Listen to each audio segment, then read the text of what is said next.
Hello everyone, কেমন আছো সবাই? আশা করি খুব ভালো আছো। চলে আসলাম আর একটা মিনি ভ্লগ নিয়ে। নতুন একটা ভিডিওতে সবাইকে স্বাগত। আজ আমরা দুজন মিলে ভাবলাম বেশ কিছু ফুলের গাছ কিনবো। যেমন ভাবা তেমন কাজ, বেরিয়ে পড়লাম নার্সারি যাওয়ার উদ্দেশ্যে। সেই দিনের আবহাওয়াটা ছিল বেশ সুন্দর। প্রকৃতির দৃশ্য দেখতে দেখতে পৌঁছে গেলাম নার্সারিতে। গিয়ে দেখি আমরা ভুল রাস্তায় চলে গেছি। তারপর সেখান থেকে আমরা যেখানে যাওয়ার জন্য গেছিলাম সেই নার্সারিতে পৌঁছে গেলাম। এখানে অনেক কম দামে গাছ পাওয়া যায়, যেমন 10 টাকায় গোলাপ, 2 টাকায় গাঁদা, 5 টাকায় ডালিয়া।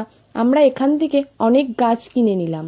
তারপর আমরা ওই দাদা ভাইটার কাছে জিজ্ঞাসা করলাম এখানে কোন কোন গাছগুলো নিলে ভালো হয়। তারপর আমরা ওখান থেকে কিছু গাছ কিনে বেরিয়ে পড়েছিলাম বাড়ি আসার উদ্দেশ্যে। ভিডিওটা এইটুকুই। ভিডিওটা যদি তোমাদের ভালো লেগে থাকে তাহলে like, comment, share and subscribe করে দিও পরবর্তী সুন্দর সুন্দর মিনি ভ্লগ দেখার জন্য।